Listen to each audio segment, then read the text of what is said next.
Welcome back to Pleasure Principles, the podcast where we explore the transformative power of connection, intimacy, and, of course, the unspoken truths about the human experiences. So, today we are delving into a topic that, I mean, I know many of you will resonate with how honest and daily communication can elevate not just your relationship but your very sense of self as well. So our guest today is the incredible Roula Abou Haidar. So welcome to the show, Roula. Thank you so much for having me. Perfect. You're welcome. So before we start our conversation today, I'll quickly love to introduce you to all of our listeners. Dear listeners, Rolla, her story is nothing sort of mesmerizing, I'd say. She grew up uh, amidst the vivid tapestry of life in Lebanon, surrounded by both the beauty of love and the devastation of war. From sunbathing between tanks to building a new life in Europe, she has navigated some of the most complex emotional terrains imaginable, I'll say. So, her journey of self discovery, courage, and the resilience has shaped her unique perspective on the connection, intimacy, and the love. And and I have to say, like, wow, I do have questions for her. So the yeah, so I we're should take your intro and put it on my podcast. anytime. Yeah. So definitely, I'll welcome you to the show, and I can't wait to start uh, and discussing about this topic, which is very simple yet profound. So communication is at the heart of every connection that we build. But in your experience, having lived in two different cultures, how has your approach to the communication um, evolved over the years? An excellent question. Having been growing up in a culture where society has a big control over what you do and what you say, it's a culture, it's a Middle Eastern culture where you are taught people pleasing from the moment you start learning how to talk. Do not upset others. Say the things that others will like to hear. Oh, your uncle is here. Come and say hi. Even if you don't like your uncle, you really don't want to say hi. We grow up learning people pleasing. This Yeah. means getting it, becoming an adult. People pleasing come with us until we discover, but this is not right. This is not what I want. This communication is not getting me anywhere. I'm giving, but I'm not getting anything. We didn't learn how to ask for what we want. Leaving the cultural Middle Eastern society, which was for me a relief because I really wanted to break from these societal expectations.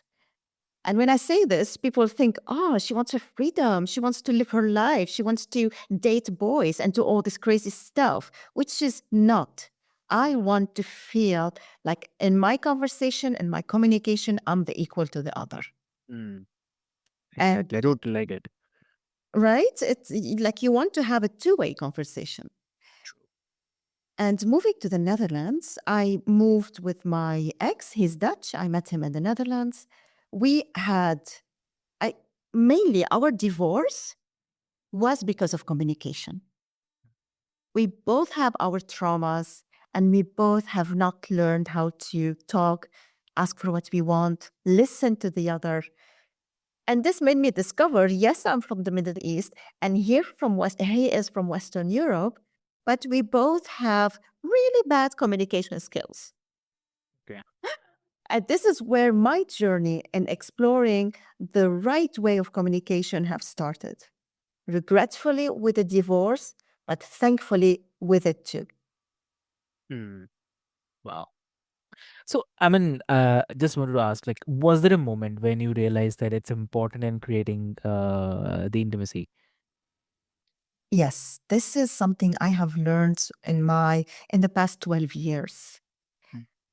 Um, what changes is that we, as partners, we both have to be willing to learn and go through this painful process.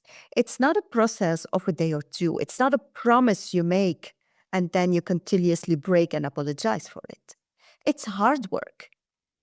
And if you are in your daily life annoyed and irritated about everything going on around you and not able to talk to your partner about it, so how can you be intimate?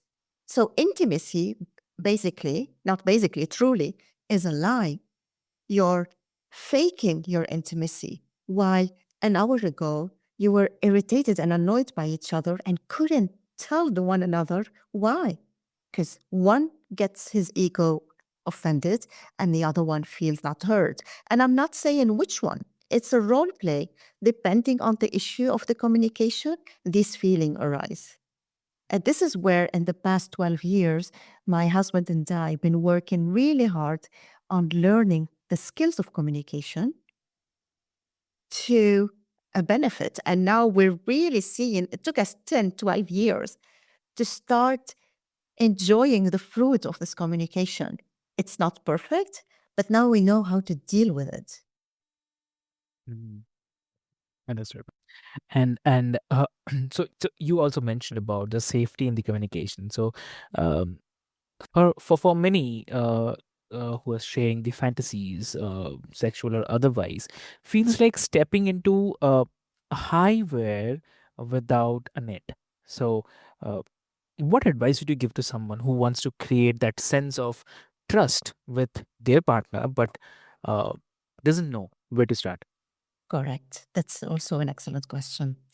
As I mentioned before, the work on the communication should start on the day to day life, on how we feel, why we are turning in circles. This argument is not getting to an end or it's repeating. The first hard work is on these kind of communications. Because to start talking about intimacy and our sexual connection, our fantasies, what we like, and how we want to do it, this will come after the communication has become stronger on day to day. It involves exercises to do together, it involves coaching and a lot of vulnerability, you know.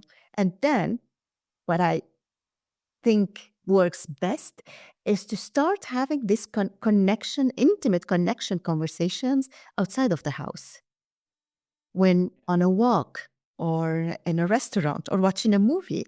The best way to start is start remembering why the couples are together in the first place, what attracted us to each other.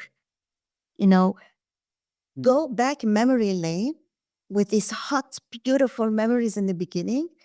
This will help bring the rest. Now, feeling safe and sharing this communication, it means that both parties have to put their guards down and trust each other that when I'm telling you about my needs and my desires, it doesn't mean you're not enough. It means you don't know what I like because we're two different persons. It means I'm asking you to give me what I want so that we can elevate our intimacy to the next level together. The easy way is when people get attracted to other persons outside their relationship. That's the easy way because they think, oh, we've been together for so long and we don't have anymore this passionate relationship. And then they start looking outside. I'm not saying everyone. It is something that we consider in difficult times. And this is not true. The real issue is the communication. The second thing to enjoy life is to start opening up to each other. Exactly. That's very, very true. I mean, I love that. Like, it's not always about the fantasy, but itself, but uh, about being seen and accepted of for who you are, also, right? Absolutely. Being accepted because, if you want to be your authentic and vulnerable self in your life as a person, why would you lie about your sexual desire? And if your sexual desire is not accepted, then you have to reconsider, is this life I want to live? Yeah. If this I want to continue? Because, I'm telling you, I'm not encouraging divorce. I'm not encouraging people to break up.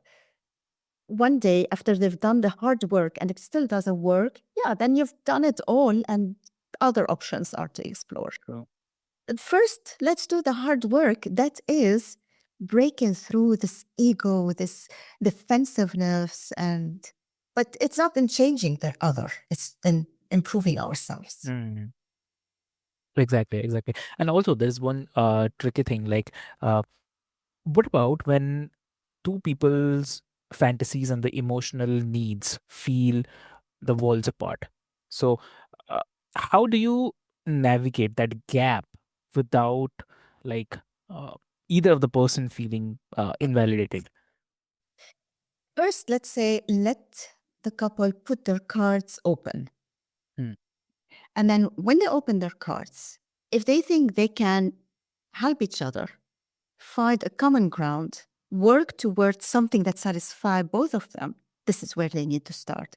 If the gap is very big that no one of them is willing to take that step into the middle ground, it means their issue is bigger than just not wanting the same thing. It means they have to really think, do we fit as a couple together? It opens up a lot of conversations. And it's scary. It's not easy to put your cards open and say, I like this and I like that. And these are all intimate sexual conversations. It's not easy. We're not used to talk about these things. Yeah. Yeah. Exactly, exactly. And also that brings one of the section, like, um uh or I'd say it's a kind of another layer, like cultural expectations. So, um you have experienced such contrasting worlds. So what, according to you, I mean, how do cultural narratives about sexuality and intimacy influence how we communicate? Stop asking me lovely questions because this episode can take very long. Ironically, what I have discovered, let's take the Middle Eastern culture. You only have sex when you get married. And everything around it until you get married, a lot of talks about sex, jokes. The whole vibe is very sexual in Arab countries. Mhm. And then I came to Europe. There is, I mean, not anymore. I think now it's time to go back a little bit to some sexual liberation, in my opinion. But when I came here 24 years ago to the Netherlands, I was amazed by how people feel free to live their sexual life. And what shocked me more, they don't talk about it. The jokes are boring because I'm used to sexy jokes. So Mm. if I make a sexy joke, I used to feel like everyone is looking at me thinking that I have some attention behind it. And that this contrast is incredibly striking, you know. So culture where you get married Yeah. and then you enjoy sex, and a culture where you enjoy sex without getting married, and yet the communication is so different. What I found for myself and what I have taught myself and hoping to teach my children, I'm teaching them, but they're in difficult age, and to spread the word around me is that no matter where we come from, the cultural differences are not that far from each other. And it's really funny that I'm the person who's from the Middle East, feel more liberated to talk about sex than a person from Europe. Why? We all should be able to communicate. It reduced so much frustration and Yeah. miscommunication. We're lost in translation, if you want to say. No, no, no, definitely. I totally agree with this, because cultural differences are definitely there, and so even if you take example of India, it's the same. What you mentioned, it's the same. Like, here also, the problem of communication is definitely there. Problem of communication is definitely there, and uh, even because India is a very traditional country, so they it believes that, again, the same belief. It's like, uh, uh, I mean, belief is definitely there. I respect everything, but apart from that, there is a taboo as well. Like, something is set for something, for some period, for some time, or this shouldn't be. the time for right now. So everything, I believe, we as a human being, we have created some boundaries or some uh, policies or the laws by ourselves that we want our generation or the next generation also to follow the same. So which means like you cannot do sex before marriage, you cannot enjoy. So those are, again, these are the taboo things. And if both the person is liking the thing, if both the person have a good communication, that's very rare. To tell you something from what you're saying is so true. I recognize so much in what you're saying. To tell you from a personal experience, I couldn't understand growing up in the Arabic culture is that girls are taught to become wives and the boys are taught to enjoy life. I couldn't accept that only what if I don't get married? It means like I will never know what sex is if I don't get married. And we have the prime age, when we have children, life becomes so complicated. Yeah. And enjoying it before and after, we're not taught how to do this. Such a precious thing when it's done correctly. I'm also not fostering that go out there and, I mean, if you want to, everyone is free to do what they want. Yeah. It's just starting with a good communication will lead to better intimacy from a young age. Exactly. I totally agree on this. Yes, definitely. So, one more thing is coming to my mind. Like, uh, if someone, I mean, who is listening right now, if someone feel stuck, maybe in the communication or maybe in expressing their desires or the fears as well. So, what would you tell them to help them to take that first step towards breaking that silence?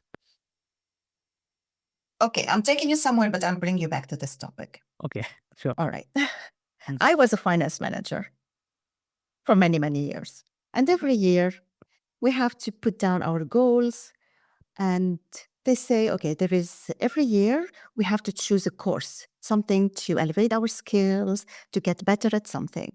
And we do this. In addition to that, we have workshops, coaching sessions at work to become better at our job, to communicate better, become better managers, everything to get the best out of us. We come home, we're stuck in our same habits. We don't want to grow. We don't want to learn. We don't want to seek people who are experienced and able to help us get out of this terrible circle we turn in our relationship and communication. Why? Why our daily life is different than work? On the contrary, work, we will leave it, we will change career, but these skills will take them with us. In our relationship, when people feel stuck, it's because they tried it. They can't save each other anymore. If they're having the same argument over and over again, if one of them feel offended, if they get defensive, a lot of ego going on, this means it's time to ask for help. It's not something we can do by ourselves. It's like any other discussion, or when you have a problem with your landlord, you go to the lawyer. Why we don't do this in our relationship?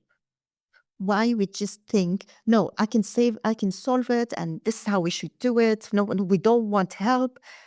I don't understand that. And I wish that persons who are stuck will also realize. And you know what's the best thing of this, Avik? They don't even have to go to coaching. There are wonderful podcasts out there that help couples elevate their intimacy, communication, day to day life, their future. And that's for free. Start Yeah. there. Listen to pleasure principles, and then you will get unstuck. Yes. Exactly. Yes, really. It's a hard work. It's not a Mhm. joke. It's a hard work. But everything, if you want to be good at, it's hard work. And can you imagine when couples do this hard work, how amazing their communication will be with their children, with the people around them? It reflects positivity everywhere. Mm. Very true. Very true. Yeah, exactly. So I definitely wanted to go on and on, but because of the time constraint, uh, we have to say, thank you to everyone, and thank you to Rolla because I can't thank you enough for sharing your heart, your wisdom, and your incredible journey with us today. Though it's a small tenure today's episode, but it's really great. It's really helpful, and for all the listeners who are listening right now, I hope this conversation has inspired you to open up those lines of the communication, whether it's with your partner, with your friend, or even with yourself. So uh, always remember that pleasure is not just about that the kind of grand gestures or maybe the fantasies we create. It's all about a little connection that we build daily. So, if you enjoyed today's episode, then do not forget to like, subscribe, and share with your friends, family, or someone who want to listen to this. And most importantly, keep the conversation going with yourself and the one whom you love. So, until next time, take care, stay curious, and let the pleasure guide your principles. So, with this, thank you so much. Thank you very